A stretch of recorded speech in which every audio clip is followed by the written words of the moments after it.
السلام علیکم ورحمۃ اللہ۔ محترم سامعین، ناظرین، ماہ ربیع الاول چل رہا ہے۔ اس ماہ مبارکہ کے ابتدا ایسی بحث چل پڑتی ہے ہمارے ہاں کہ بعض لوگ میلاد کے منکر ہیں، بعض میلاد کو مناتے ہیں، میلاد کو مانتے ہیں۔ اس کی حقیقت کیا ہے؟ اس کی حقیقت میں نے آپ کے سامنے اختصار کے ساتھ رکھنی ہے۔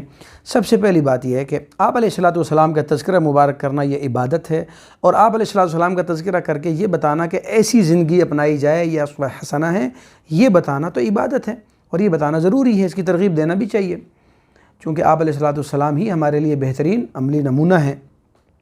نمبر 2، اب یہ جو الزام لگایا جاتا ہے کہ بھائی یہ دیوبندی حضرات ہیں، یہ وہابی حضرات یعنی اہل حدیث جو اپنے آپ کو کہتے ہیں، یہ حضرات جو ہے نا میلاد کو نہیں مناتے، نہ مانتے ہیں، اور ہم اہل سنت و جماعت یعنی بریلوی ہیں تو ہم میلاد کو مانتے ہیں۔ اس کی حقیقت کیا ہے، اس کو سمجھے۔ دیکھیں، میلاد کہتے کسے؟ میلاد کہتے ہیں نبی پاک صلی اللہ علیہ وسلم کی ولادت کو، کسی کی بھی ولادت کو میلاد کہتے ہیں۔ تو آپ علیہ الصلوۃ والسلام کا دنیا میں تشریف لانا یہ آپ کی ولادت باسعادت ہے۔ اس کا انکار تو کوئی کافر بھی نہیں کر سکتا، جائے کہ ایک راسخ العقیدہ سنی مسلمان اس کا کرے، یہ تو دعویٰ ہی غلط کہ میلاد کا ولادت کا انکار تو کسی نے نہیں کیا۔ پھر انکار کس چیز کیا گیا؟ الزام کیوں لگا؟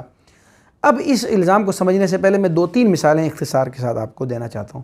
دیکھیں، ایک وقت تھا، اب تک آپ سنتے آئے کہ یہ دیوبندی حضرات درود کے منکر ہیں، صلاۃ و سلام نہیں مانتے۔ جی، آپ نے کہا درود پر تو ہمارے بزرگوں نے کتابیں لکھی، سب سے زیادہ درود ہمارے ہاں پڑھا جاتا ہے، درود کے تو ہم منکر نہیں۔ پھر الزام کیوں؟ الزام پھر یوں لگا اس لیے کہ جو اذان ایک مستقل عبادت ہے، اس عبادت کے ساتھ خاص کر کے اذان سے پہلے جو صلاۃ و سلام پڑھا جاتا ہے، اس وقت میں اس عبادت کے ساتھ خاص کر کے جو پڑھا جاتا ہے، اس سے منع کیا گیا۔ ہمارے بزرگوں نے سمجھایا بھائی آپ یہ کیا کر رہے ہیں، کل تو لوگ اس کو دین کا حصہ سمجھنا شروع ہو جائیں گے، اذان کا حصہ سمجھنا شروع ہو جائیں گے، جبکہ صحابہ کرام کی اذان میں، بلال حبشی رضی اللہ عنہ کی اذان میں یہ چیزیں نہیں ہیں، آپ اس کو اس کے ساتھ ملا رہے ہیں، ایڈ کر رہے ہیں، اور اس وقت میں خاص کر رہے ہیں، اس سے منع کیا گیا تھا۔ تو انہوں نے اس بات کو ماننے کے بجائے سیدھا الزام لگا دیا یہ درود مانتے ہی نہیں ہیں، حالانکہ اس وقت کے ساتھ نہیں مانتے، باقی تو ہر وقت آپ جب بھی پڑھنا چاہیں، کسی چیز کے ساتھ خاص اور اٹیچ کر کے منع کیا گیا تھا۔ تو وہ بات بھی کھل کے سامنے آ گئی۔ پھر کچھ عرصہ گزرا، آپ نے ایک اور بات اور سنو گے، جی ایک کلمہ نہیں مانتے، جی کلمے دے منکر نے۔ تو بھائی کلمے کا منکر تو کافر ہے، مسلمان ہی نہیں ہو سکتا، کلمے کا کون انکار کر سکتا ہے؟ تو پھر کہا جی پھر وجہ کیا ہے اعتراض کا، الزام کا؟ تو آپ نے کہا وجہ یہ ہے کہ نماز کے فوراً بعد باجماعت جیسے نماز ختم ہوئی ساتھ ہی اونچا اونچا کلمہ پڑھنا شروع کر دیا جاتا ہے، تو اس سے منع کیا کہ نماز کے فوراً بعد کلمہ ثابت نہیں ہے، لہٰذا آپ نماز کے فوراً بعد کلمہ نہ پڑھیں، اجتماعی صورت میں بالخصوص۔ تو اس چیز سے منع کیا گیا، تو اس غلطی کو دور کرنے کے بجائے الٹا الزام لگا دیا گیا کہ بھائی مانتے ہی نہیں ہے کلمے کو، تو وہ بات بھی ایسے ہی۔ اسی طرح کہا گیا جی پیروں کو نہیں مانتے، جی اولیاء کو نہیں مانتے، تو ہمارے بزرگوں نے کہا بھئی اولیاء کا انکار کرنے والا تو اللہ پاک سے عداوت رکھتا ہے، من عاد لی ولیا فقد آذنتہ بالحرب، جو کسی ولی سے عداوت رکھتا ہے اللہ فرماتے ہیں میرا اسے اعلان جنگ ہے۔ تو پیروں کو تو مانتے ہیں، لیکن پیروں کے نام پہ پیر ہے کون؟ جو اللہ اور اللہ کے رسول صلی اللہ علیہ وسلم کا راستہ دکھائے، جو اللہ اور اللہ کے رسول صلی اللہ علیہ وسلم کے راستے سے ہٹا کر اپنے طرف لگا دے، وہ تو پیر نہیں۔ جس کی نظر ہی مریدین کے جیبوں پر ہو، ان کے نذرانوں پر، وہ کیسے پیر ہو سکتا ہے؟ تو پیر تو متبع سنت ہوتا ہے، خلاف سنت عمل کرنے والا تو پیر ہی نہیں۔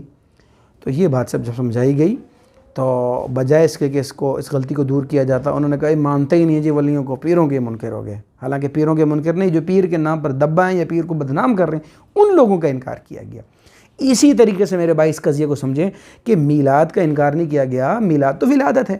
میلاد کے عنوان پر جو جشن عید کا تصور دیا گیا، اور پھر اس کے لیے جو آج مروجہ صورتیں اپنائی جا رہی ہیں اور روز نئی صورت بنتی چلی جا رہی ہے، اس چیزوں سے انکار کیا کہ بھائی یہ چیزیں نہ صحابہ کی زندگی میں، نہ تابعین کی، نہ آپ علیہ السلام کی زندگی میں، نہ ہمارے اسلاف کی زندگی میں چیزیں تھیں، نہ یہ جلسے جلوس روڈوں پر نکلنا، اور اسی طریقے سے نعت خوانیاں، پھر پیسے، پھر یہ سارے گانوں کے طرز پہ پڑھا جانا، اللہ معاف فرمائے یہ عشق پیسوں پر بک رہا ہے، اللہ معاف فرمائے۔ پھر خواتین آ کر، آپ نے ملتان کا واقعہ گزشتہ سال کا دیکھا، وہ حور بنائی گئی، پھر آ کے نعت خوانیاں، عورتیں، بازاروں کی زینتیں، ان ساری خرافات کا جو دن بدن بڑھتی جا رہی ہیں، ان چیزوں سے منع کیا گیا ہے۔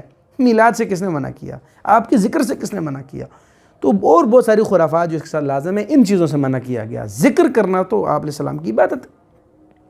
تو ان کا سیدھا الزام لگا دیا جی میلاد کے منکر ہوئے، لہٰذا جان نہیں چھٹی، اگلا بات ہی نہ کرے۔ اسی لیے پھر دلائل دیے گئے، جی امام ترمذی رحمۃ اللہ علیہ نے فلاں امام نے میلاد کا باب باندھا، بھئی میلاد ولادت کا باب باندھا، جشن عید کا باب باندھا ہے کسی نے؟ اور یہ مروجہ کوئی جو تصویر آپ نے اپنائی ہے، یہ جلوس روڈوں پہ نکلنے والی، یہ کسی نے باب باندھا، یہ کوئی روایت لائی کسی نے؟